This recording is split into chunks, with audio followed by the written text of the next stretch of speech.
സ്വാഗതം കൂട്ടുകാരെ. ഇന്ന് ഞാൻ പഠിക്കാൻ പോകുന്നത് ലങ് ട്യൂമേഴ്സ് ആണ്. So based on this data given by WHO, lung carcinoma stands first in both of these cases, incidence as well as mortality. And hence it has become essential to learn about lung tumors in a very detailed fashion. And this module is almost based on the facts given in 9th edition Robbins. So we'll start off with the etiopathogenesis of lung carcinoma.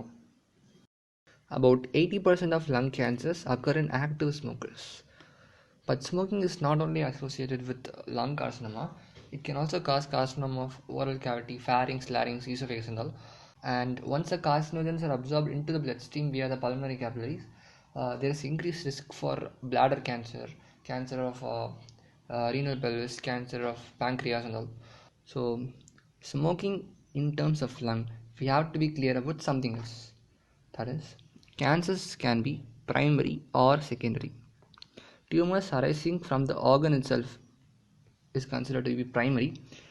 Tumors which gets metastasis from the other sites to this organ is considered to be secondary. And in case of lung carcinoma, the most common cause for lung carcinoma is secondaries. And the most common organ from which the metastasis happen is breast. So this 80% story given in our textbook refers to the primary lung carcinomas. That is, the primary carcinoma arising in the lung is usually associated with smoking. But on the whole, if you see, the most common cause for lung carcinomas are secondaries, and it is usually from the breast. So it will be better if we write like this of primary. Pack years of cigarette smoking. This is a value which can be calculated by the formula packs of cigarette smoked per day by total number of years that person is being smoking. So this value is in linear correlation with the frequency of lung cancer happening. Then passive smoking. Passive smoking is also a risk factor for developing lung cancer, which is approximately twice than that of a non-smoker. Working in these industries which involve these metals and chemicals can be a risk factor for development of cancer, of which asbestos is really important. Chronic exposure to air pollutants may irritate the airway epithelium, and which can lead to metaplasia and dysplasia. So these can act as a fertile soil from which the malignancy can develop. There is something between COPD and lung tumors. We'll see about that. Smoking acts only as a risk factor for lung cancer, but finding a COPD patient who is a non-smoker is really rare. So smoking is much more related to COPD than cancer. Actually, smoker's lung refers to a COPD patient. So we have emphysema, chronic bronchitis and small airway disease in COPD. Especially in case of chronic bronchitis, its histopathological feature is squamous cell metaplasia. That is, the normal ciliated columnar epithelium of the airway, due to chronic irritation by smoking, has converted into pseudostratified squamous epithelium. So this squamous epithelium acts as a pre-malignant condition for the development of cancer. So this is a relationship between COPD and lung cancer. Smoke contains compounds like polycyclic aromatic hydrocarbons, nitrosamines, aromatic amines, and benzene ring related compounds and all. So these can act as a carcinogen. They get metabolically activated to form electrophilic intermediates. Initially our body tries to eliminate these things, but once the DNA gets damaged, only two things can occur: DNA repair or cell death. If the DNA repair mechanism fails, or if there is more and more accumulation of passenger mutations and driver mutations, it can lead to malignancy. So this is about chemical carcinogenesis. So there is something called as field effect. So it is nothing but a large benign area of bronchial epithelium is being mutagenized by the exposure to the carcinogens. So classification: we have squamous cell carcinoma, adenocarcinoma, small cell carcinoma, large cell carcinoma, carcinoid tumors, and there is a benign condition called pulmonary hamartoma. I have a surprise in the end, please wait for it. It is really important to know about these precursor lesions. Firstly, squamous cell dysplasia and squamous cell carcinoma in situ can anytime become squamous cell carcinoma. Atypical adenomatous hyperplasia and adenocarcinoma in situ can become obviously adenocarcinoma. Diffuse idiopathic pulmonary neuroendocrine cell hyperplasia DIP-NCH is the precursor lesion for carcinoid tumor. Finally, adenocarcinoma. This is the most common lung cancer. It is usually seen in non-smokers and it usually affects females more than males. There is gain of function mutation in growth factor receptor signaling pathways. So these genes EGFR, RET, ROS, MET and all comes under receptor tyrosine kinase, and KRAS is a separate pathway. It usually affects the periphery of the lung. Its histopathological variants includes it can be acinar or leptic or papillary and micropapillary, and usually a well-differentiated tumor secretes mucin. And as majority of these tumors expresses thyroid transcription factor 1, it can be used as a immunohistochemical marker, and napsin A is also a marker. And in this slide you can clearly appreciate the adenomatous change all over, and this is how TTF1 expression looks like in immunohistochemistry. Squamous cell carcinoma is associated with smoking and males. So there is deletion mutation in these genes CDKN2A, TP53RB gene, which maintains our genomic stability, and it usually involves the central region of the lungs. The specific histopathological feature of squamous cell carcinoma anywhere in your body is keratin pulse. Before seeing that keratin pulse, so the slide A is a normal slide. We have ciliated columnar epithelium. In slide B, squamous metaplasia has begun. We have loss of cilia here, and the cuboidal epithelium has begun to convert into squamous cells. And in slide C, there is complete squamous metaplasia. We have pseudostratified squamous epithelium. And in slide D, these squamous cells are seen disorganized. So hence we can say it as squamous dysplasia. And in slide E, there is no breach of basement membrane. We can call it this as squamous carcinoma in situ. And in the last slide, these tumor cells have crossed the basement membrane, and this is finally our squamous cell carcinoma. So this is again a slide of well differentiated squamous cell carcinoma. So you can appreciate the keratin pulse here. So the immunohistochemical markers are cytokeratin, P63, P40. Cytokeratin will be positive for any squamous cell carcinoma occurring anywhere in your body, but P40 is more sensitive and specific for squamous cell carcinoma occurring in lungs. So basically, adenocarcinoma and squamous cell carcinoma both arising from the epithelial cells, while small cell carcinoma originates from the neuroendocrine cells found in the lung. In fact, small cell carcinomas are the most common type of neuroendocrine cell tumors that can occur. Here, small cell carcinoma of the lung has a strong association with smoking, and it's more commonly found in males.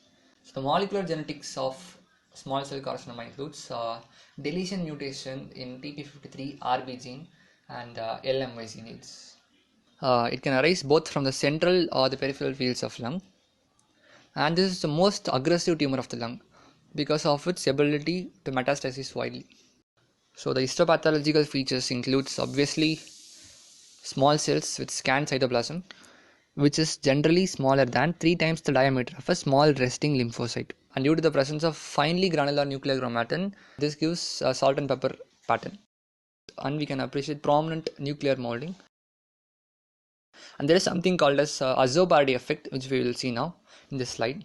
When these cancerous cells multiply and invade the lung tissue, causes necrosis of the healthy cells present there. So the nuclear debris, which is a byproduct of necrosis, starts depositing in the vessel wall. This gives a basophilic appearance to the vessel wall when stained with eosin and hematoxylin. This is Azzopardi effect. So these are the small cells. The immunohistochemical markers are neuron-specific enolase, synaptophysin, and chromogranin. Small cell carcinoma is the most important lung tumor that is involved in paraneoplastic syndrome. It can cause hypercalcemia, ADH, Cushing syndrome. To know more about paraneoplastic syndrome, refer to chapter 7. Large cell carcinoma can occur both in smokers as well as non-smokers. Males are more commonly affected than females. It usually arises from the periphery of the lung. The thing is, large cell carcinoma doesn't show any histological features shown by other lung tumors, as well as it doesn't express any immunohistochemical markers which is expressed by any of the other lung tumors. Hence, this becomes a diagnosis of exclusion. Large cell carcinoma usually metastasis to the adrenal gland, and it can also involve liver, brain and bone. Comparing this with a small cell carcinoma has the worst prognosis, metastasizing more aggressively to the other sites and more frequently associated with the paraneoplastic syndromes. So you can appreciate here the large cells with moderate amount of cytoplasm and prominent nucleus. So this is it. Carcinoid tumors. Diffuse interstitial pulmonary neuroendocrine cell hyperplasia is the preneoplastic condition for carcinoid tumors, which I have mentioned already. Carcinoid tumors are low-grade malignant neoplasms of Kulczycki cells. Kulczycki cells are nothing but the neuroendocrine cells present in the bronchial wall. So carcinoid tumors can occur both in smokers and non-smokers, and as well as it can arise both from central or peripheral regions of lung. Carcinoid tumor can occur as a part of MEN syndrome, which is nothing but multiple endocrine neoplasia. Sometimes these carcinoid tumors may secrete serotonin, which is a neurotransmitter, which results in carcinoid syndrome, which is characterized by intermittent attack of diarrhea, flushing, and cyanosis. And the histopathological feature is collar button lesion. So this bronchi has been cut open to visualize the carcinoid tumor. So this is the tumor which protrudes into the lumen of the bronchi, and it appears like a collar button. So these malignant cells can be arranged in the form of trabeculae, ribbon or rosary-like, and these cells are being separated by a delicate fibrous stroma. Now we'll move on to the TNM staging. TIS is nothing but carcinoma in situ. In case of T1 tumor, the tumor is less than 3 cm. In case of T2 tumor, the tumor can be between 3 to 7 cm. In case of T3, the tumor is greater than 7 cm. Carina is the part where the trachea divides into left and right mainstem bronchus. Carina has more sensory nerve endings, which is responsible for the cough reflex. So again, the T1 tumor should not involve the pleura or the mainstem bronchus. In case of T1 tumor, there can be involvement of brainstem bronchus, but it should not reach the carina. There can be involvement of visceral pleura, or there may be a lobar atelectasis. In case of a T3 tumor, there can be involvement of parietal pleura or chest wall or diaphragm, or even the mainstem bronchus, but in this case also it should not reach the carina. In case of in case of T4, the tumor can invade the mediastinum, heart, great vessels, and trachea. So involvement of trachea means that the carina is also involved. Recurrent laryngeal, esophagus, and vertebral body. N0 denotes no metastasis. N1 denotes ipsilateral hilar or peribronchial nodal involvement. N2 denotes ipsilateral mediastinal or subcarinal lymph nodes. In case of M, there is involvement of contralateral mediastinal or hilar lymph nodes, or ipsilateral or contralateral scalene or supraclavicular lymph nodes. M0 denotes no metastasis. M1 denotes distant metastasis.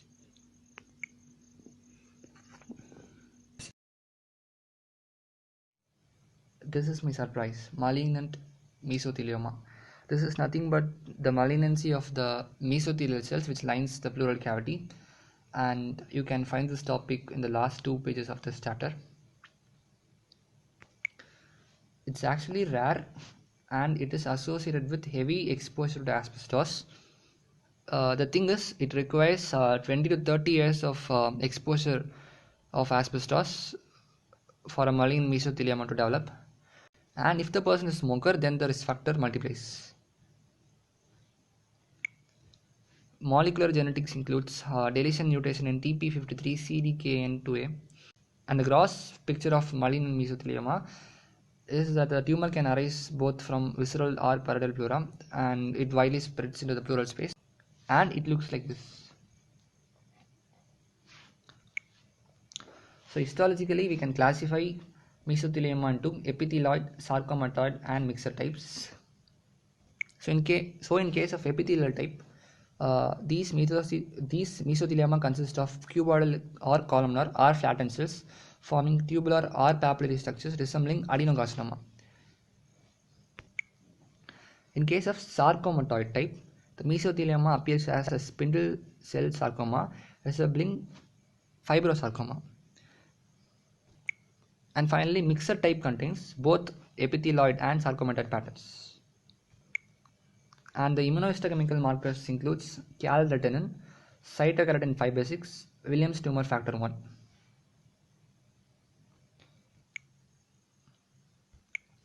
So this is H&E staining, and mesothelioma almost looks like adenocarcinoma. This shows the expression of calretenin. This is actually a mixer type. The darkly stained part is epithelial components, and the rest is sarcomatoid component. Thank you so much.